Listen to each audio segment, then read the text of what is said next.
Welcome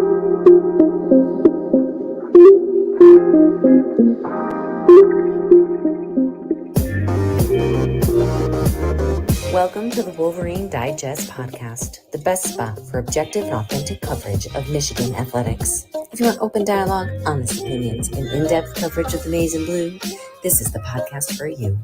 And now, here's your host, Brandon Brown, joined as always by Chris Breiler. I was going to start by saying go blue.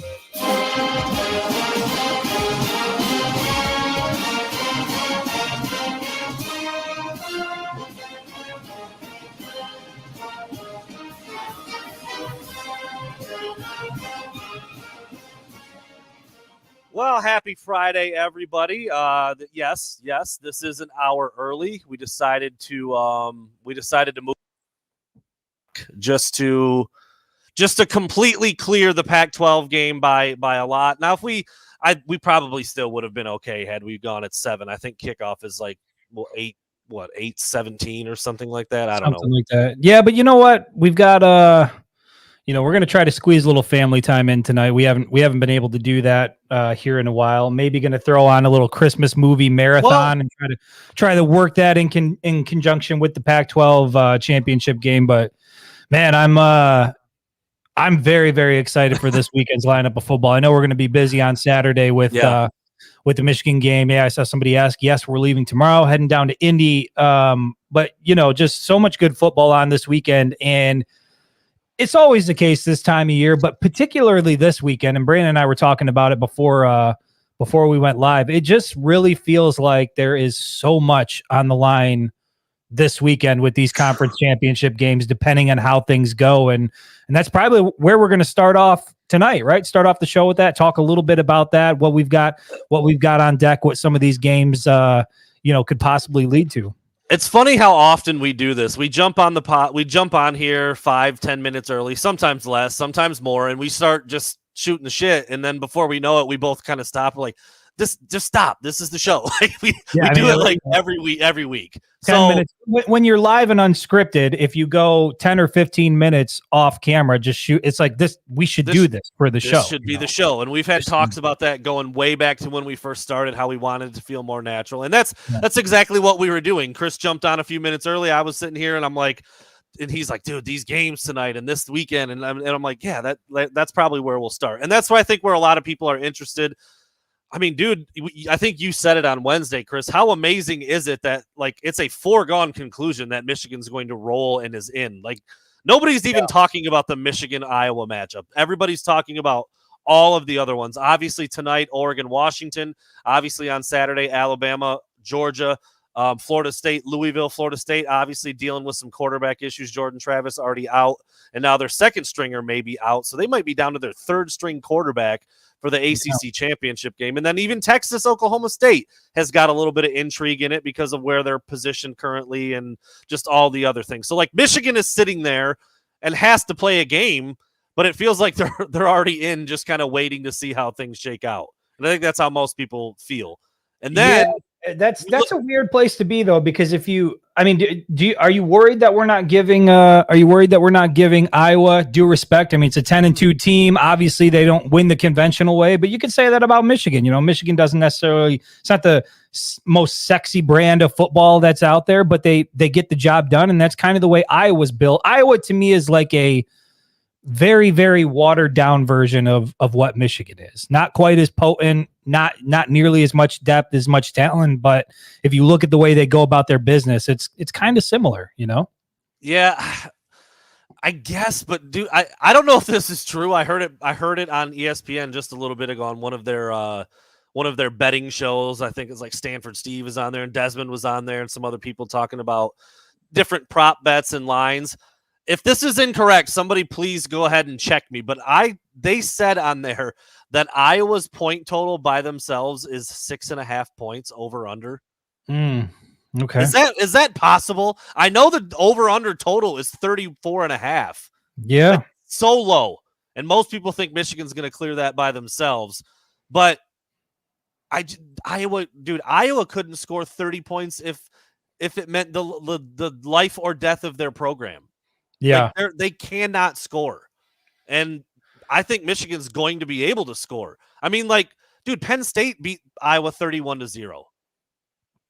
And their offense is not good. I mean, look, I get, and I think that's what makes me a little bit nervous is that we're all just sitting here as like, this is a foregone conclusion. Michigan is going to win this game. And, today I was looking up, flights and trips out to Pasadena and trying to get the logistics all figured out there for the Rose Bowl game. And just like with, it felt more real with Ohio State, but there really hasn't been, outside of the way I felt about Penn State earlier in the year, there really hasn't been a game where I've gone into it thinking that Michigan had a real shot at losing it. And that is particularly true this weekend, which is strange given the fact that it's a conference championship game. And I'm probably more certain about this one than I have been about, going back to the non-conference schedule.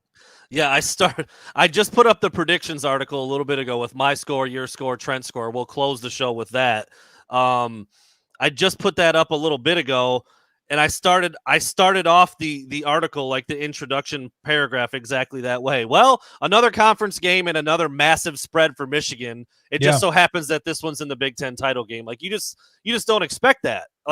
But that's it's, and I think it's twofold. I think it's a compliment to Michigan and how good they've been on defense, but it's also because Iowa's that bad on offense. They really are. Yeah. One of the worst offensive teams. I think Trent puts referenced in his story. They're like 133rd in the country in total offense. Terrible. It feels like a given that Michigan will score 4 touchdowns at the very least. I feel that way too. And I have a hard time believing. I mean, I could see a scenario where Iowa doesn't find the end zone once all night. So yeah, I mean, it's the confidence is real. It's legitimate. You should feel that way. But the fact that I do feel so confident, I think makes me a little bit nervous. Yeah. And so there's the caveat with Michigan. It's like, I'm super pumped to watch the game. It's going to be a blast. It has been the last 2 years. But I'm so much more interested in all of the other games, which is rare for a college football weekend. But dude, Alabama, Georgia, Oregon, Washington tonight at 8 something. That's why we decided to push the show up a little bit. Yeah. Even Texas, Oklahoma State, Florida State, Louisville, they're all far more interesting than what Michigan's got going on, and will directly impact who Michigan plays in the playoff and what the Final Four ultimately looks like. So super, super pumped to watch those and follow those games. Yeah, I mean, well, so what we were talking about before we hopped on live, I think regardless of what happens, the Pac-12 champion is going to be in. Whether that's Washington, whether that's Oregon, you're going to have a Pac-12 team in there. Pretty confident that Michigan's going to be in there, so you got representation from the Big Ten. That game between Georgia and Alabama, this is what we were talking about before we went live. This is where I'm so intrigued by this game, which is at like 4:00 tomorrow. So we should be able to get in a lot of that before the game with Michigan and Iowa starts. But, Georgia's been number 1 all year. And I just, you've got Alabama sitting at number 8. And I have a hard time seeing a scenario where if Georgia loses, that Georgia falls out of the top 4 and Alabama moves from number 8 into the top 4. Mm-hmm. To me, that seems improbable. And so I think, but then again, you have a situation where if Alabama beats Georgia and Georgia doesn't fall out of the top 4, how do you justify keeping Bama out of the top 4? So I think that game probably of more than any other game is very, very consequential to how this, they talk about the chaos that could ensue depending on how things go. To me, that Georgia-Bama game, if that goes south, and Bama ends up pulling out the victory, that's going to make for a really interesting stretch there for the playoff committee and how they decide to handle that. Yeah, and another angle do you think there's a scenario where if Georgia loses, both Bama and Georgia make their way in? I mean, that seems improbable, right? It does, but then so this is the other thing we were talking about.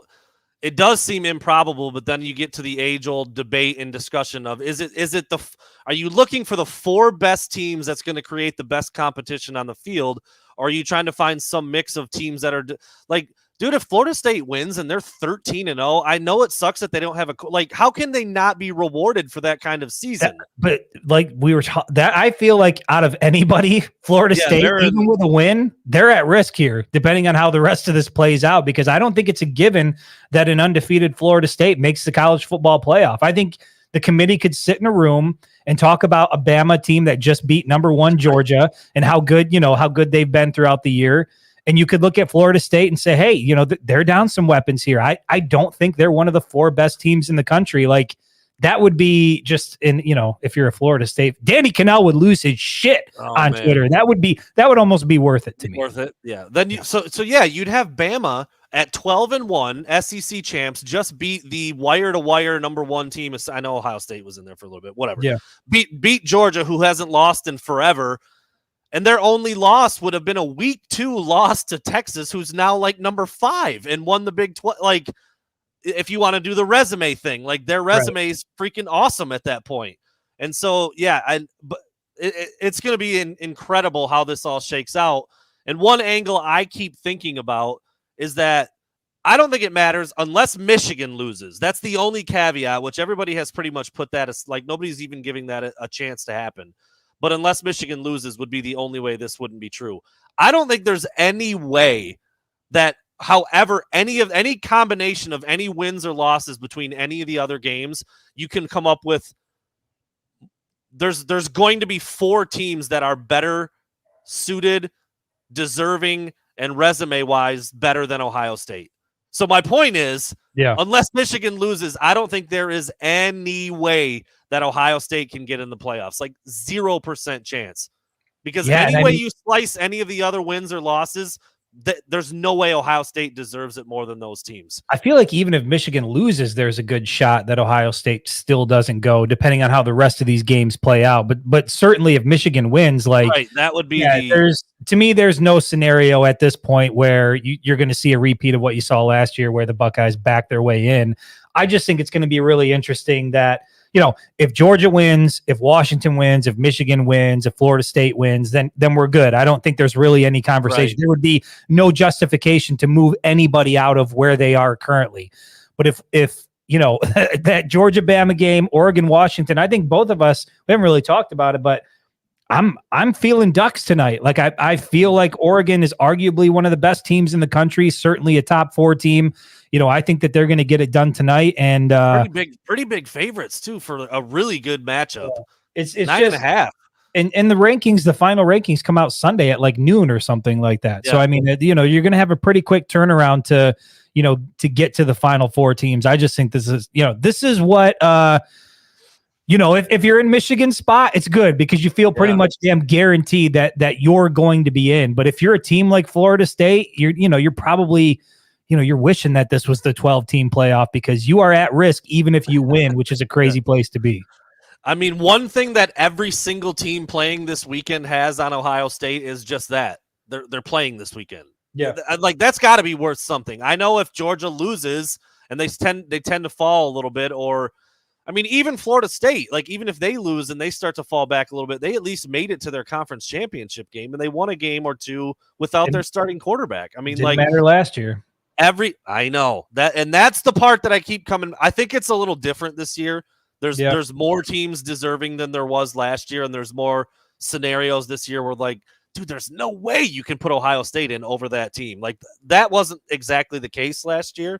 So I think it is different, but you're right. We saw it last year. Ohio State was sitting there idle and somehow managed to back up into the playoff. And so that is there in the back of everybody's head, but I don't think there's any way it can happen this year. Like 0%. And blank name, I would agree that FSU, an undefeated FSU team doesn't get left out unless Georgia loses. Then I think you start to, if you're the playoff committee and you're talking about putting the 4 best teams in, it's weird to me that you could keep Georgia in and leave Bama out as an SEC champion with 1 loss, having beat the top team in the country. And it's weird to me that you wouldn't put Bama in if you kept Georgia in. Like the mental gymnastics you'd have to go through to rationalize any scenario where either Georgia or Alabama are in the event that Georgia loses. That to me would be difficult. There's no scenario where they're going to keep both of those teams out, right? Regardless of what happens. So I just think that's going to be a really interesting one to keep your eye on. So the thing that becomes also kind of interesting is with Washington. I mean, they're sitting there undefeated, but the Pac-12 has just gotten no respect all year, and people just kind of keep doubting Washington a little bit. So even if Washington loses tonight, I still think they're more deserving than Ohio State, but that's not how they're going to get treated. That would be their first loss of the season to Oregon, who might be the hottest team in the country right now, who would then be at that point, number 3? The Pac-12 champion, number 3 in the country. I still think Ohio State would be behind Washington, although that's not how it would probably play out. So let me ask you this. It was Taylor Nathan right here. He had like a long explanation, but I think it's kind of so Washington beats Oregon, Oklahoma State beats Texas, Georgia beats Bama, Michigan beats Iowa, Louisville beats Florida State. That's how Ohio State could maybe get in. I'd have to visualize that a little bit better, but I don't see it. That's a long. So I think Ohio State is out. I don't. To me, it's so improbable that they get in. But I do want to ask you, what do you think happens in this scenario? So you've got the top 4 teams playing, and we know that the winner of the Pac-12 championship is in, right? Because you got Oregon sitting there at 5, Washington at 3. So whoever wins that game is going to be in. Let's just say Michigan wins. For sake of argument, Washington wins, but you could replace Washington with Oregon. Well, let's say Michigan wins, Washington wins, Florida State wins, Georgia loses. What do you do if you're the committee? Michigan goes to 1. Yep.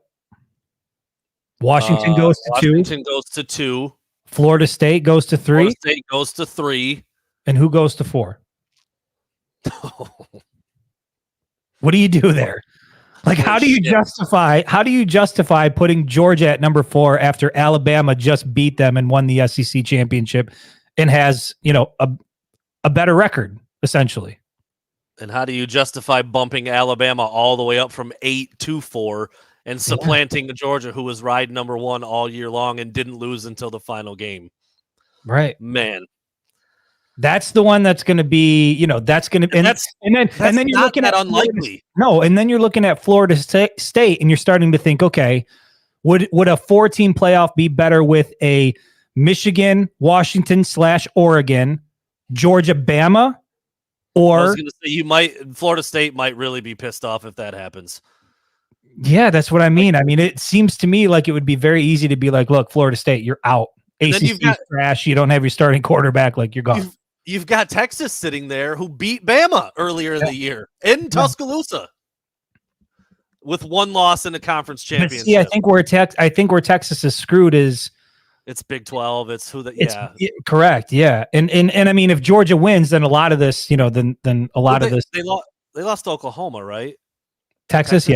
Yeah. So that's obviously a worse loss than Georgia and Alabama would be dealing with at that point, but that's the one that's I mean, if Florida loses, then things get a lot easier for, a team like Texas. But if Georgia loses, that is going to be, you're looking at 2 SEC teams that are very deserving of being in the Final Four, and you can make a strong argument that they're among the top 4. And then you've got an undefeated team that could be left out in the cold. You know what's crazy? I think Bama's going to win.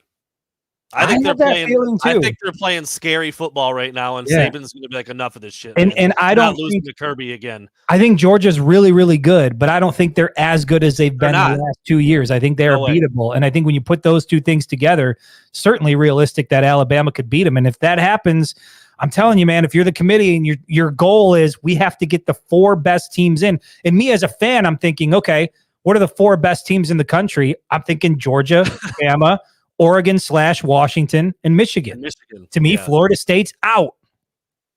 Texas is right there, though. Right there, Another thing that makes this year so fun and so cool is that every one of these programs, all of them are massive brands, huge markets. Like they're no disrespect to TCU, they beat Michigan, but they're not Texas, they're not Ohio State, they're not Bama. They travel well. Kudos to them. They showed out in Arizona, no doubt.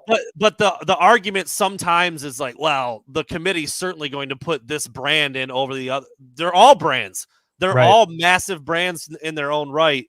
I mean, you've got arguably the 3 or 4 biggest brands in college football slated to pretty much make the playoff. I think in Georgia, in Michigan, and in that maybe 2. I guess I can't really say Bama or Texas because they might be on the outside looking in. But like that's kind of tier 1 when it comes to the brand of national college football programs. Maybe throw Notre Dame in there too, even though everybody hates them and they're not very good. But yeah, it's I don't think so, Pierre Montana. He says if Michigan loses to Iowa, OSU is in, period. No.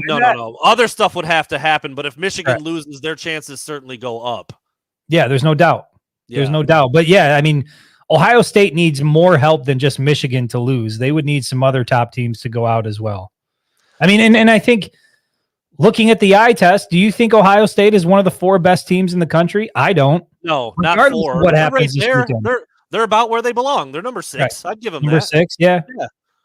And that's again to speak of kind of where the teams are this year. I think I don't know if I don't really know who I would call number 1 at this point. Like I think Michigan. Who I call number 1? I think Oregon's in the discussion. Michigan Wolverines are number 1. I think Georgia's in the discussion. They're obviously sitting there right now. But this is definitely the most fun I have had during conference championship weekend, and then what it means for the college football playoff. I mean, this is, and again, because Michigan's such a heavy favorite, I think somebody said it in the comments earlier, like you welcome the chaos essentially outside of Michigan, Iowa, because it doesn't matter. The Wolverines are going to be in, but this is just, I know that the NCAA tournament is incredible. The professional playoffs, there's a lot to enjoy about sports in general, but to me, it doesn't get any better than college football. And then you add in the playoff, conference championship weekend, all of this stuff. It's just nothing better, man. Yeah, it's man. Then next year you're gonna have in the stadium like a potential, the big house hosting a playoff game in December. Just incredible stuff. Yeah. Yeah, I can't wait to watch this game tonight. I mean, I'm pumped to watch it. Yeah. And that's going to be the first, somewhat domino because I do feel like you said earlier, I feel like the winner of this one is in. Either way, the winner's in. Yeah. So it's not quite as chaotic as the others, but it still should be a good game, should be a lot of offense, a lot of scoring, and the winner probably is in the playoff. Yeah. Yeah, there's no chance we get 2 Pac-12 teams in. I was going to say, depending on what the outcome is here, if the 2 battle it out and then you get a Georgia loss. I don't think so either, but this comes back to my point where even the loser of this game, I think is still, no, if Oregon loses though, that'll be 2 losses for them. And I think that if Washington loses though. Yeah. And it's a close battle. It's, it's that Pac-12 after hours type shit where it's double overtime. They're duking it out. If Oregon wins, I still think Oregon and Washington are both more deserving than Ohio State to get in the playoff. It wouldn't be treated that way, but I do feel like that's how I would look at it. But again, and where do you think? I mean, even with a win, where do you think Florida State sits? Like, do you think if Florida State wins tomorrow, they're in automatically? I mean, not aside from what you think the committee will do, do you think? I think they deserve to be in. At 13-0, like that's got to be worth something, man. It has to be. Yeah, I know they haven't played a ton of really good teams, and the fact that they're missing their quarterback means they're very likely not going to win the national title. And so it's almost like you hate to call it that, but it's almost like a wasted spot, deserving or not. It's like, well, okay, well, cool. But let's sacrifice them to whoever they play. They're not gonna, whoever they play next is gonna be 10 times better than Louisville. Yeah. So I understand the reasoning, but man, it's like, Florida State's like, it's insult to injury, literally. Like our quarterback gets hurt for the year and we also can't go to the playoff just because we don't have him anymore. That sucks. Like I get where they would be coming from, but I also get like, if you want the best possible 4 teams for the best competition and the best games, they wouldn't be in the top 4. Right. So that's really tricky, man. But 13-0 conference champions should be in the playoff. It would be criminal if they're not. I even though they don't deserve, unless Bama beats Georgia. Bama beats Georgia. I mean, yes, with them playing second or third string quarterback, Bama's beating them, Georgia's beating them, Michigan's beating them, Oregon, they're all beating them. Yeah. But I don't know if that's enough to keep them out just because, like I said, it's literally insult to injury. Jordan Travis, Heisman contender, leader of that team, breaks his leg, still win. Oh, we won again. Oh, we won the conference championship. Yeah, but now you guys are done. Thanks for playing. Yeah, but you know what the committee respects more than undefeated records, Jason? They respect Nick Saban and the Alabama Crimson Tide and the SEC conference. So just buckle up. Yeah. It's going to be a great weekend of football. Yeah, I mean, Matt E says it, ACC is not good, but 13-0 is 13-0. You could say, I mean, Bama, look, you lost in your house. That's, Yeah. I mean, they won every game they played. That's true. That's true. It's very true. It's gonna be fun. It's gonna be fun. Starts tonight, a little after 8:00. Oregon, Washington will get the first domino falling. I do think the Ducks will win. Is that what you said too, Chris? Yes. I think it's Oregon?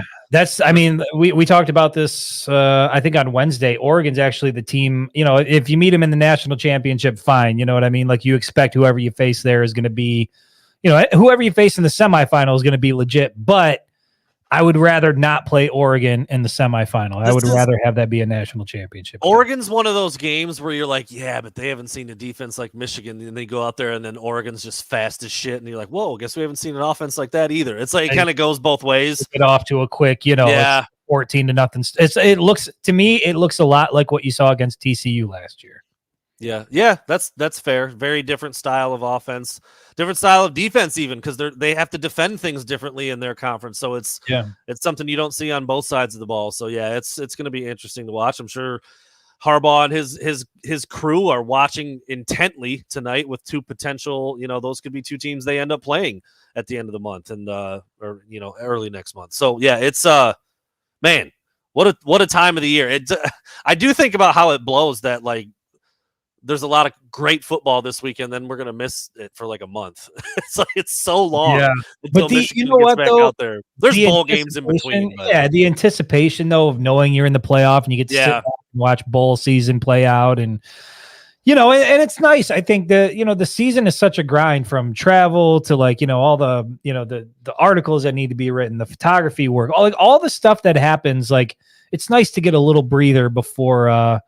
Before you get into the college football playoff, especially this time of year, because it takes time away from the family, Well, yeah, I mean, it is a lot. It's that's something I was just thinking about. We talked to Trent about it tonight. Tried to get Trent back, by the way. He's busy tonight. No big deal. But he's like, next week. I don't know. Are we doing? No, John. Just to be clear, this job does not suck. This job is phenomenal. But for, 3 to 4 months out of the year, it is, it is all consuming. And, the way to be good at this job is that you can't I don't know if people really understand, but it took my wife a long time to to get on board with it and accept it. Like I can never disconnect ever from what's going on. I constantly have to be on social media. I constantly have to be updating news because if anything happens, if any news breaks, we've got to be on top of it. You can't be last to the party. And so from that standpoint, during the season, you are plugged in basically 24/7. I mean, shit, there was news that dropped. I think it might have been with the Connor Stallions thing, and maybe Pete Thamel was the one that did it, but it happened at 1 a.m, and my phone started vibrating. So, I mean, bottom line, and I know you're kidding, John Patrick, but just to give people an idea, you literally are plugged in from the time you wake up until the time you go to bed very, very late at night to make sure that you can catch anything out there that happens. And I wouldn't trade it for anything, but it is nice at some point to just, be able to pause, step back a little bit and put the phone down and enjoy some family time. Chris and I will have a discussion about this, but I was wondering, are we still going to do 3 shows a week for the month of December? You've got holidays in there, travel stuff, I'm sure. Things, with your family, I'm sure. And no games to talk about, during that whole. That's Monday and Friday shows are pretty much all game centric. The game before, the game coming up, and then Wednesday's a little bit more freewheeling. So maybe it'll just be fan-led Wednesday type shows for the next 3 weeks or something. We'll definitely alter the schedule for sure, just to you don't want to hop on here and really have nothing to talk about. But it's one of those things where we've done it Stuff before happens. where, we plan on doing one show a week and then something, happens that warrants us getting on and talking about it. So, could go back to that, off-season summertime schedule where we go to, one show a week until the playoffs. Yeah, till game week rolls back around. I mean, that seems to be the most natural thing to do. But you're right, dude. I mean, a couple coaches get shit canned or something, or Harbaugh spotted having lunch with the executives in the NFL, and we might have to that whole Connor Stallions thing. Yeah, when that kicked off, like that was, you were just immersed in it nonstop, all hours of the day. Yeah, no doubt. Lee Brandon, thank you for the donation there. He appreciates us. We appreciate you. And I guess that question's more directed towards Chris, looking for a hoodie still. I don't know what's the deal with that. Yeah, I mean, at some point in time, I'm going to get them, back on the market. It's just, it just goes right in with what I'm saying. It has just been a busy year trying to keep up with everything. And, adding apparel on top of to what already happens is, there's a lot of work that goes into that. And you want to make sure you can deliver and that people get their stuff on time. And so, yeah, I hope at some point here to get those back available. Right now, nothing available. So to anybody who bought one, shout out to you guys. I appreciate you for for the support. But currently we are out of stock, I believe. Out of stock. There you have it. Maybe, Christmas time's coming up. I'm not going to push, but anyway. All right. Might do some holiday giveaways. Maybe we'll do some holiday giveaways on the show. I'm not sure we quite meant to go 30 minutes, but we did say we were going to talk about the playoff and just kind of the bigger picture and everything that's going on with it starting tonight. But there you have it. Let's launch into our segment where we focus on tomorrow's game. Before we do that, can I mention real quick? I guess I could have waited to the end of the show, but I do want to mention, I know I put it on the Facebook page, Blake Corum, on December 9th, Saturday, yep. December 9th at Somerset Mall in Troy, Michigan. He's going to be out at the mall doing his toy drive, and that's going to go to the Detroit Rescue Mission Ministries, which for the Facebook community, the Winged Helmet Facebook community, if you guys remember a couple years back, we actually raised money for that same group. And then my wife and I and my son, we all went and we bought gifts and we dropped it off down there. It's just an incredible organization. What they do is they take in these toys and then they allow families in need in the Detroit area to basically go in and Christmas shop and have a shot at a legitimate Christmas. And so it's certainly a worthy cause. They're going to be at Somerset Mall in Troy, Michigan on Saturday, December 9th. I think it gets started at 9 a.m. Make sure you get there early. From what I've heard, they're expecting a lot of people. I'm going to be out there shooting the event. But if you bring a toy down, you're going to have the opportunity to meet Blake Corum, meet Mike Sainer still. I mean, there's going to be there's a lot of big ticket names that are going to be out there. You're going to have a chance to take a picture with those guys. Yes, Ralph, on Big Beaver Road, I believe. I think he said JJ too as well. I think, yeah. I think so. I was told he was going to be there, but then I saw the name list that was put out by Champion Circle, and I don't think his name was on there. So I'm not sure that means he will or won't be there. But in any event, Blake Corum's going to be there, who is, at this point, I think it's pretty safe to say Michigan football legend, a guy who does phenomenal things within the community to give back. And anytime you can be a part of that and, bring down a toy and help him on his mission and give back to the community, I think that's an important thing to do. So clear the calendar, go to Troy, December 9th, go down there, meet some Michigan football Michigan football players, bring a gift, help spread some Christmas cheer. How all off the dome I did that. All off the dome I did that. How awesome is that dude, by the way? He's incredible. He's an incredible. I mean, dude, think about the shit that we were doing when we were just young lads in Christmas, in college. Like I wasn't trying to give back to the community. You know what I mean? I've said this before. I'm not going to go into the things I was doing in college, but I certainly wasn't mature. I certainly wasn't, focused on giving back to the community. There we go. There we go. So there it is. The holiday toy drive. Yeah, from 9 to 11, North Grand Court, Somerset Mall. Get down there, bring a toy, and then take a picture with the players. I know that Blake will not be signing autographs, at least for anything outside of like the trading cards that they have through the M-Den. But I do believe some other players are going to be able to sign autographs. So if you bring something down, there's a good chance you can get it signed, get a picture with the team. But overall, do the right thing, help out the community, give back. Really, really cool. Yeah, if you can, I don't know how you guys are watching, but screenshot that, whatever. I mean, you can Google it. You can Google it. You can search Twitter. It pops right up. But It's on there the it is. Facebook Really, page really, as well. yeah, really, really cool. Really, really cool thing that Blake is doing. I mean, it's like one thing after another with him, but Yeah. pretty awesome. Pretty. I mean, awesome he went and what was it? He was in Maryland, helped Michigan get 1,000 wins, flew back. The very next day, he was in Ipsy delivering turkeys. Now here he is. He's going to go win a Big Ten championship. Then the next weekend, he's at the mall doing a toy drive. And then a week after that, he's going to go deliver them down there. So he's just incredible. Yeah, no doubt about it. No doubt about it. Did see this. AJ Cooper, thank you for the donation. Did you see the rumor that one Mr. Petitti is trying not to be in the house? I saw it. I don't think I believe it. No. But hilarious if it happens. Hilarious. I also saw it. No, I do not believe it. Yeah, I don't believe it either. I mean, like, there's no question he's not going to love the vibe up there, but like, it's kind of important for the commissioner to be there. So, well, I mean, we've seen before he's not opposed to breaking precedent, and it would be unprecedented for the Big Ten commissioner not to hand over the conference championship trophy to the winning head coach. So, wow, man. There's there's just no way, dude. There's no way he can't be there. Can we get Feinbaum to do it? Can we get Pete Thamel up there to hand it over? Incredible. Let's hop into some predictions and see if Chris thinks I'm dumb or if I'm smart. Then we will both go back and forth on some over-unders for a little bit of fun.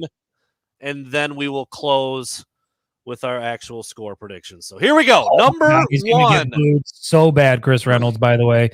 The second Tony Petitti steps on that stage and starts to talk into the microphone, it's going to be cinema. Yeah. Sorry about that, Brandon. No, I mean, yeah, it's true though. I mean, like that's gonna be. I'll be down in the pit with my credential on, booing him with camera in hand. There's gonna be a lot of anger directed at that man.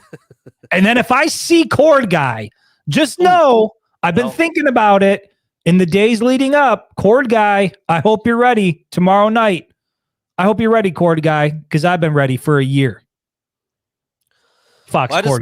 I just spilled a ton of water on my shirt. So let's get into the next segment here as we go. And you can't see it from our vantage point. I know. So that's what I looked up immediately. It's like, it's I'm not sure what's a little H2O. Yeah, a little water. Are you on a journey? No, what I'm on is I think I'm getting a damn cough from my son being sick this week. Boy. Well, if you need to know how my health is progressing along this week, I am back to the Manmosa. I was going to say I didn't even cross my mind, so it must have just looked like you were doing better. So anyway. Yeah. All right, here we go. Number one, JJ McCarthy will throw at least 2 touchdown passes in the Big Ten title game. Yeah, I like it. I mean, they're going to be inside, back on the synthetic turf. I think they're going to be playing fast. I think JJ's going to be playing loose. I saw some video come out this evening where the players were walking around on the field. JJ was slinging it around a little bit. I think he's ready to do some work. I mean, he's a veteran now. He was there last year, played a little bit in his freshman year. But, yeah, I would say JJ's good for 2 on Saturday. And Jim Harbaugh back. We've talked about how much, much of that is a big deal. I think it is a big deal for JJ. I think he's going to be spinning it around a little bit. All right.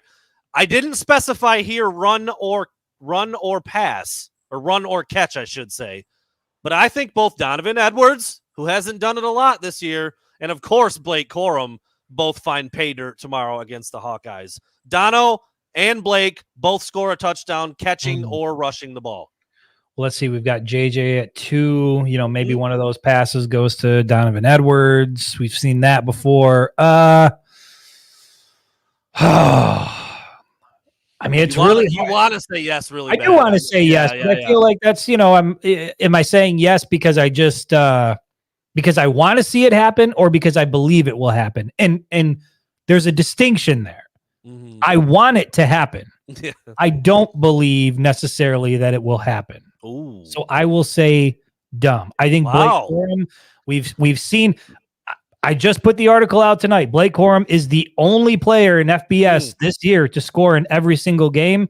That's certainly not going to score on or stop on Saturday. He's got 22 touchdowns on the year. He's been incredible. He's going to get his on Saturday.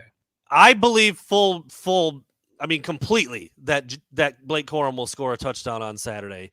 Iowa's only given up 2 rushing touchdowns all season. 2. Well, they also haven't seen the Michigan Wolverines. That is an impressive number, though. It is. It is impressive. Yes, it is impressive. An impressive number. You know what else is impressive? The fact that Michigan hasn't trailed in a second half all year long. Also impressive. Also impressive. And they've got 2 top 10 wins.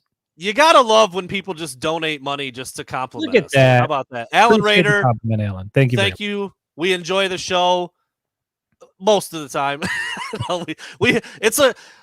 I'm not going to complain. I'm not going to do it, but it's like what Chris said. It's like, God, 3 days a week. Damn it. Another show. But no, it's always fun. Once I finally commit to setting up and I get down here and I start talking, it's always a good time and we really appreciate it. And it's mainly because of you guys. I mean, if we were just talking to me and him, I don't know about that, but there's 300, 400, 500 people in here. It's all right. We'll handle it. Here's another one. I mean, Chris, you're going to have to do some more math here on what JJ is going to do and how this is going to shake out. We saw it last year. Probably his best catch of the season. Colston Loveland.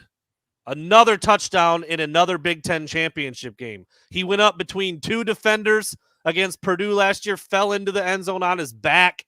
Wasn't really like his coming out party because he had been good all year. He had the big touchdown against Ohio State. But it was damn, that kid is special, but he hasn't been in the end zone a ton this year. So yeah, I'm thinking he makes it back there though against the Hawkeyes in the Big Ten championship. I'm going to say no, and if I had to put my money on a tight end, I'd go AJ Barner. Wow, touchdown on Saturday. I mean, obviously Colston Loveland is impressive, and the guy's only going to continue to get better. He's definitely going to be playing on Sundays, but yeah, I have been. I think you asked this question on Wednesday, who have I been impressed with or didn't see coming? I saw AJ Barner coming. When I was down on the field and saw him walk out of the tunnel for the first time in his gear, I'm like, that dude's legit. The way he's built, the way he looked, he just looked every bit the part. And then hold on that. Is it just me or does he look so much better and more athletic and leaner in the Michigan uniform than he did the Indiana uniform? Well, I think that can be said for anybody. When I saw his highlights, I'm like, all right. Yeah, he's big dude. Dude, he looks like a beast. He is, uniform. You know what? And from, he can block, he can catch, he helps out on special teams. He's like a dude, he's one of those rah, just energy, he's a bro. He is. Yes. And that's a guy that I have really come to like over the course of the year. And I think if a tight end gets one on Saturday, I think it's going to be AJ Barner. Interesting. All right. I like my number 89. I mean, it's not like you can go wrong saying Colston Loveland might have a good game. Dude's good. Yeah. But yeah. I like that. I like the switch up and going to Barner instead. All right. This is another one that's always a crapshoot, but it feels like less of a crapshoot with this dude. Number 4, Mike Sainristil. Another pick. Another pick for Agent Zero. Yeah, I would say smart call. I mean, you can make that call on any Saturday, and it feels like you got a good shot at being right. We've talked about it before. He's just the type of guy who's always in the right place, right time. He's a natural born playmaker. I was going back and watching highlights of him, from the 2021 Big Ten championship game where he was playing wide receiver still at the time. He was downfield blocking for Blake Corum, I think it was. I mean, this guy is he is a football player through and through. It's been a pleasure to watch his transition to defense, especially when initially I thought they were doing it because they didn't have a place for him. It just turns out that he happens to be one of the best secondary players on the roster and is a guy that is certainly going to be remembered around Ann Arbor for a very, very long time for who he is and what he did. So, yeah, safe bet. I think Mike Sainristil still gets one on Saturday. And I mean, I do expect Michigan to win by a lot. That makes Iowa have to do things they don't like to do. They're not built to come from behind. They're not built to throw it around. I just think I think the game flow also could lend itself to Mikey getting his hands on one or somebody. I think Michigan's going to pick off 1 or 2 passes on tomorrow, and Mikey's as good of a bet as anybody. And last but certainly not least, this again goes back to Michigan's defense being really good, something they've pretty much been able to do almost all year, and Iowa's offense not being very good. Number 5, Iowa will not run a single offensive play in Michigan's red zone tomorrow. Not one. They will not get inside the 20-yard line one time. I can subscribe to that because I think they would need – they're not going to be able to run the ball or move the ball consistently in small chunks against the Michigan defense, and I don't think the offense is capable of making big plays that are going to put them in that position. And so for that reason, I would agree. I'd say no. This is just a bad matchup for Iowa. It's just I mean, if Iowa plays any, I mean, the 31-0 loss to Penn State is all I need to see, and that's not even a good offense. But somebody who can go toe to toe with them when it comes to like moving the ball, controlling it, taking care of it, not turning it over, and that's what Michigan does. That's what Penn State did. Remember when Michigan was going into the Penn State game, Drew Aller had thrown less interceptions than JJ at that point. So. If I was not taking the ball away from a team, they do nothing. And I just don't think Michigan's going to give them any chance to do anything. So I think Michigan's going to dominate just about every way you can see it. So there's my 5. JJ will throw 2 touchdowns. Donovan and Blake both score a touchdown. Colston Loveland scores a touchdown. Mikey gets a pick. Iowa, no offensive plays inside Michigan red zone. There you go. I like it. There you go. We got 15 minutes. By the way, did you happen to see the AI version of Jim Harbaugh that was put out on Twitter? Yes. Listen, I just want to take a minute to speak about this, and I don't think we have the video, so we're not going to be able to play it.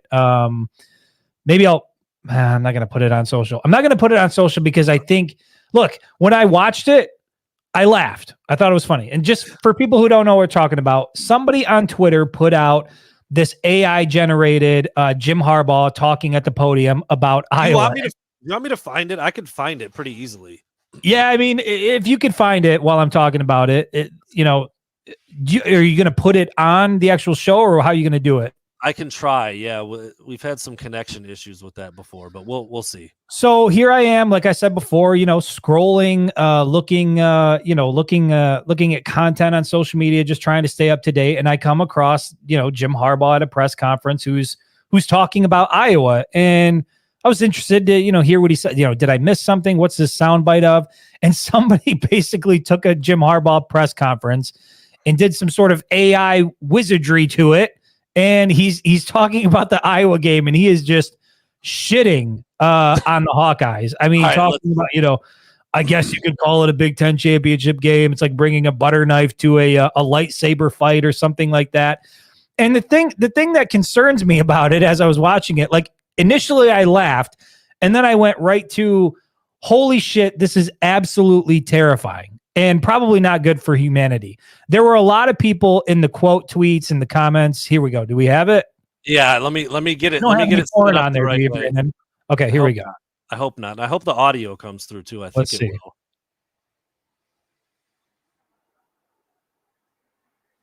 I'm not hearing any audio. I think you have it muted on the.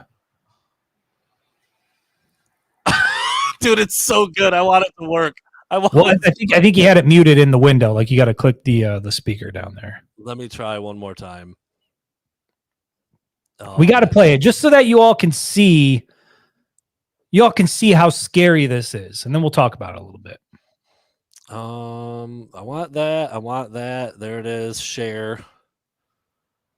All right. What can you see right now, Chris? I can see the whole window. Okay. So if I do this. Championship. Here we go. Yep. But the nice thing about playing Iowa, besides back it up. Okay, now got a little. Yeah, we got it. Against Iowa. Bless their hearts. Big Ten championship. Technically, I mean, come on. Everyone knows the real conference championship was last Saturday. But the nice thing about playing Iowa, besides the fact we have a vastly larger recruiting base, more resources, more media exposure, a larger fan base, larger alumni network, and much more financial support, is that we didn't even need to burn any resources sending our special ops to check them out. You know what they're going to do. Death, taxes, and the Iowa game plan, right? Not that they had any chance anyway, but they're missing their 4, 5, 6 best players. It's like bringing a butter knife to a lightsaber duel. So I hope everyone enjoys the glorified scrimmage this weekend when we officially bring home the Big Ten hardware. Should be fun. I mean, what could possibly go wrong? Now listen. Is that funny? Yes. But I also found myself asking, like, how likely is it that Kirk Ferentz would see that and think that's real? Like, there's a chance. There is a good chance. And there were people that are on Twitter that have Twitter accounts that were retweeting it saying, yeah, Harbaugh's the best, yada yada, and had to be reminded that it wasn't real. And so I find myself, like, initially I laughed and thought it was funny. And then I thought, like, if there wasn't a video attached to it, like, how easy would it be to put out an AI generated audio of Harbaugh's voice, basically confessing to knowing what was going on with, like, the whole staff? Like, to me, this is like dangerous, scary type shit, because even Michigan fans couldn't discern watching the video whether or not that was real. Dude, obviously I knew right away, but this is scary stuff, man. It's got the inflections, just how he pronounces stuff. It's got the pauses. Like, it's wild how glorified scrimmage. I mean, come on. I mean, dude, we all know the Big Ten championship game happened last weekend. It was incredible. I know we're all going to go play a Big Ten title game this weekend, technically. I mean, like, sure. And listen, I'm not saying that that's the best version of AI, but what I'm saying is, like, I just feel like we are on a path now that is extremely dangerous, to where you're going to see shit on social media and you're not going to know, like, you're not going to be able to decipher what's real and what's not real. And I think it's going to get a lot of people in trouble. And so that's why I brought it up. Initially, I thought it was funny. And then, like, a minute after that, I was like, holy shit, like, this is dangerous. Right? Yeah. Are we real, Brandon, right now? Are we AI generated? Is this really us? It's hard to say. I don't know. A little glitch out real quick. Glitch real quick. I don't know. Oh man, yes, I did see that too. I didn't realize when I just Twitter searched Jim Harbaugh AI. There's a bunch of other ones. There's other ones. Geez. Like him talking about stallions. Him talking about. That's how Brandon runs 15 miles an hour through AI. There you go. Jim Harbaugh gives a brief statement on accepting his suspension. Jim Harbaugh confessing to the cheating allegations. Jim Harbaugh on Iowa. Jim Harbaugh. There's like 4 different ones at least. Not ideal. Hilarious. All right. Now we're down to less than 10 minutes. Do we just do predictions? Do we do over-unders? What do you think, Chris? Why don't we do 2 over-unders each? Yeah, 2 over-unders each in our predictions. All right. 2 over-under. Let me see. Let me get some good ones here. You got 2 good ones? You want to let her rip, get us started? I don't, because I'm gonna have to go off the dome with my All right, I've got 5. I just want to see which ones I like the most. Well, I'll tell you what. Why don't we do 4 of your over-unders, since I have none prepared? All right, I'll just do all 5. We'll just go faster. We'll just not spend as much time talking about each one. All right, here we go. First one, everybody's favorite, Alex Orji. Over under 3.5 snaps. The cat's out of the bag at this point. Do they trot him out there for another series or a package real quick? 3.5 snaps. I believe he played 2 against Ohio State. The cat is out of the bag, but Jim Harbaugh is back in town, and I'm not sure what that means for Alex Orji and what they're going to do. Do we have a Jack Tuttle season? You said 3.5? 3.5 snaps. I'm going to take the over, because goddamn it, he earned it. He earned it Saturday against Ohio State. He makes some big time plays. I think if Michigan's in a position where they, they're in a good spot, you need to get Orji out there and give him some more reps. I like it. Could be the QB of the future. Maybe. Yeah, maybe. Will Johnson, 15.5 snaps. If you remember, Chris, very early this year, he came out, might have been the second or third game of the season. He played like 8 snaps. I think they kind of just got him out there, let him get a sweat going, see how he looks, feel the leg, whatever injury he was dealing with. He's got a left leg injury right now. 15.5 snaps for Will Johnson. Oh, I'm going to go under. I'm not sure we see him at all on Saturday. I think, he said obviously he's going to try to play. He wants to be ready to play, but I don't think they're going to need him. And I certainly think you're going to need him in the college football playoff. So I will go under. All right. Roman Wilson, longest play from scrimmage. So could be a reverse, could be a pop pass, jet sweep, or just a flat out, deep ball. 39.5 yards for Roman Wilson, longest play from scrimmage. I'll go under. Under. I think he's going to have over that significantly in reception yards, but I'm going to go under. Yards. On a single play. You think back to the 2021 game, 75-yarder from Dono. That's true. Right out of the gate. Yeah, it's just we haven't really seen a lot of that from Michigan this year, the explosive plays. It's been more of a just kind of slow, methodical, get down the field type deal. All right, there you have it. J.J. McCarthy, over under 70.5% completion percentage. Over 70.5, which is slightly under his season average. Over all day long. I think he's going to, he's not going to have to throw it all that much. He maybe has 20, 22 attempts on Saturday, but I think he completes 17 or 18 of them. So I think it's going to be another efficient Saturday for JJ. Would be right in line with what he's done all year. He's at 74% for the year. So that number's crazy when you say but it's lower than his average. He's been unreal. Yeah. And last but not least, again, Iowa's defense is phenomenal. Michigan knows they want to run the ball. They did it at Penn State. They tried to run it and did it with some success against Ohio State's rush defense. Michigan total rushing yards as a team, 215.5. By the way, 215 is the highest amount that Iowa has given up all season. 215.5. I mean, I think Blake Corum's going to be at 90 something. I think you can count on Dono to add like 30 or 40, JJ to add maybe another 20.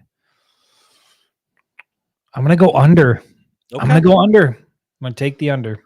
Yeah, they've been really good. They gave up 215 on the nose to damn it, I switched out of, I don't even know. Can't remember. I think it was Penn State. and that 31-0 loss. I was on the wrong stat page. I was looking up something else after that. But yeah, 215. I mean, it's not a huge number, but when the breakdown you just did, 90, 40, 30, that's under 200, I think. So it'll be interesting to see with Jim Harbaugh back, like you said, how they go about it. What are they going to look like? What are they going to try to do and establish? But I think I don't know. I think I want to take the over, but I think I'm with you. I think it's going to be under 215. I go back to like how this season's played out. Like, we've seen Corum get loose on a handful of plays, but it really hasn't been like the explosive type rushing attack that we've seen. They've really had to fight and claw and scratch for every yard they get on the ground. And because of that, I think Corum's going to be somewhere around. Like, there's no need to hammer away with Corum all afternoon if you're winning comfortably, or all evening if you're winning comfortably, because they're going to need Blake Corum for the college football playoff. They're going to need all those guys. And so I think, I think we probably see him right around 170, 180 yards on the ground. You get another, $150 to 200 from JJ through the air and call it an evening. So it was the Penn State game, fourth game of the season at Penn State. Iowa lost 31-0. Penn State ran the ball 57 times to get to 215 yards. So they weren't churning it out. That's less than 4 yards a carry, but they did get to 215 at the end of the day. I saw somebody say JJ goes for 4 of 4 and then they run it 50 straight times. So could see that on Saturday. Maybe. Thank you, All Hail Michigan, for that donation. Absolutely. Michigan's getting ready to bring home another one. I fully expect that to happen tomorrow night. So we'll be there, and the 3P. Yeah, man, that does sound nice, doesn't it? Sure does. All right, there's my over-unders, and last but not least, we have some predictions. I will read Trent's quickly. Chris can throw his out there, and then we'll get on out of here for everybody to settle in and watch this Pac-12 championship tonight, which I'm very excited about. I am. No doubt. Truly excited to watch this game. Where are we going to hang out in Indy? I'm not quite sure yet. We've got to talk about that once we get offline, but we are going to get down there a little bit early, maybe try to grab a bite to eat, somewhere in the city before we head off to the stadium. We go into the stadium about 3 hours early. Media folks do to, just get yourself situated and, get your equipment ready and all that stuff. So we'll be down there a little bit early. I'm sure we'll be, I'll drop a pin once we find out where we're going and let people know where we're at if they want to swing by and say hello. There you go. I will read Trent's. It's pretty short, but he's got some pretty good numbers in here. So he said that Michigan has one of the best offenses and defenses in the country. And while Iowa has a really good defense, their offense is literally one of the worst in the nation. The Hawkeyes have the 133rd ranked offense that averages just 246 yards per game. As long as the Wolverines play turnover-free football, and I mentioned that earlier, that is a massive key for Iowa. They have to take the ball away from the other team. If Michigan starts quickly on offense, the game really could be over by halftime. Trent said the first quarter. That feels a little ballsy. I'm going to have a talk with Mr. Noop on that. But no, his point is valid. If Michigan scores 14 in the first quarter, that might be it. Like that might be it. Will be it. There is no chance that Iowa can make up a 14-point deficit out of the gate. And then this number right here, dude. Iowa is not built to come from behind. In fact, they only played one top 50 offense all season. 31-0 loss to Penn State. Dude, that's telling. So Michigan a heavy favorite for a reason. Trent sees Michigan bringing home their third consecutive Big Ten title. Michigan 31, Iowa 3.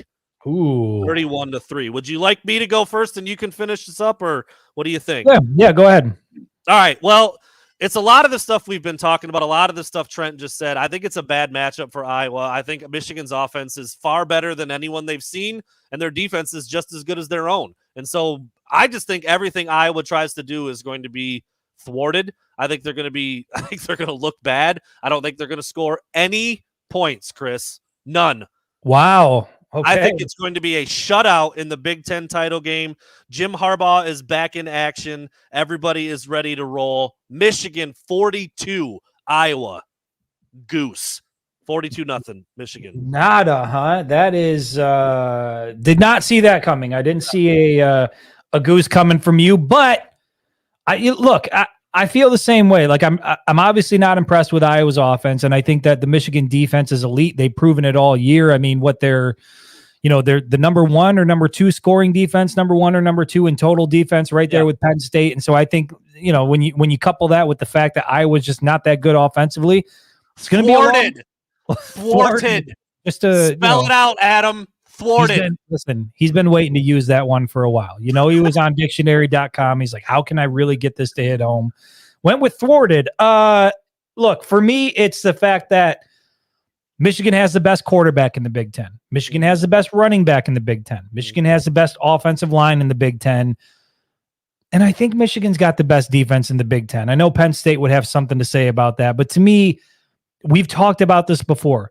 Look at the Wolverines offensively. Look at them defensively. Look at them on special teams. You tell me where the weak point is, because I don't see it. And I'm somebody that if there's a weakness on this team, we don't mind talking about it. There's just not one there. And I think for those reasons, we're going to see another dominant Michigan win on Saturday. I got the Wolverines winning 34-9. I don't have Iowa being shut out, but I don't think Iowa scores a touchdown. I think they get 3 field goals on the evening. Wolverines 34, Iowa 9. Tony Petitti hands over that trophy. And then we start booking our trip to Pasadena. Wow. That's where it really gets interesting. Damn near a week in Cali. Yeah. At least 4 or 5 days, out there for the bowl festivity. I can't wait, dude. Might try to get the family. Might go see, Disneyland is out there. Like it's right around New Year's. Like and somebody floated this idea on social media. I subscribe to it 100%. If you look at one of the last times Michigan played in the Rose Bowl back in I think it was 97 when they played in that national championship game against I want to see the big patch on the shoulders, the big block M with the rose going through it. Like, do a throwback to something like that, please. That would look incredible with these, the new Jordan brand version. I just think I need to see it. I need something like that. I want the full Rose Bowl experience. Have never been there. I mean, shit, we haven't seen Michigan play in the Rose Bowl in a real long time. Like, it just feels like Michigan is destined for the Rose Bowl. You could do the I think it was an Adidas thing, but I actually like to look. I think it was Nebraska. Maybe a couple other teams did it where they had they weren't real, but they had in the print, the big perforated jersey, the big holes on the jersey and the jersey numbers. Like, I mean, if you're going to do it, just have it be perforated. Perforate the bitches. Do it.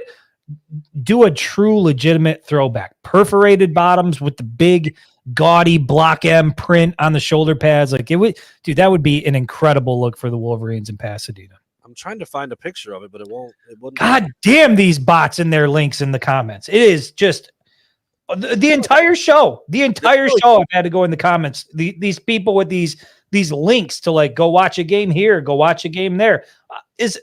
I don't understand this. I just, I know I said it's a bot, but is that really what it is? It's not even like a real person. It's just some like fucking random generated thing. Is that what that is? It's not the best view, but you're talking something like that, right? Here I retweeted one earlier. It's, to me, I think it was Charles. Here we go. This is what we're looking for right here. Oh yeah, there it is. There it is. This is what we're looking for. There it is. That's the one. You know what I mean? Even do the throwback Big Ten patch. I don't care. Sure. Throw the Nike check on it for all I give a shit. Have Will Johnson wear the dark visor. That's what we need. Yeah. My soul needs that. Good stuff. And it would make for some phenomenal pictures. Some great photos to come out of Pasadena. How cool would that look too, with a little bit of a modern flair with the Jordan? Yeah, dude. Yeah. That's the way to do it. That is the way. Well, there you have it. Hope everybody enjoyed the Friday show an hour earlier. Now you can go, late dinner, go spend a little bit of time with the family, walk the dog, take out the trash, whatever it is you need to do, and then get settled in for the the Pac-12 championship game, Oregon, Washington, a little after 8 o'clock. Super excited to watch that. And then tomorrow, get to watch Michigan likely win another Big Ten championship, 3 in a row. Yes, sir. It doesn't get much better than that, dude. Life is good. Life is good. All right. Well, we'll see. Chris is doing another just maniacal superstar dad move tomorrow. So I don't know what we have planned for Saturday in terms of post-game talk show. Probably not, right? Probably not. We'll see. We'll see how it all plays out, but yeah, I got to get on the road. I'm, going to make the 4-hour drive back after the game. I got my son's soccer game is Sunday morning. Got to be there. Can't miss it. So, it's part of the deal, man. It is. Part of the deal. We'll see what we can squeeze in tomorrow. Talk about some different things before the game. Another, 8:15, 8:20 kickoff for Michigan, probably somewhere around there. Late. Yeah, late one. Be excited to watch it. Joining all of you guys. We'll see who we see in Indy. So yeah, we'll check some things out. We get in early afternoon. Go from there. Take care, everybody. We'll see you.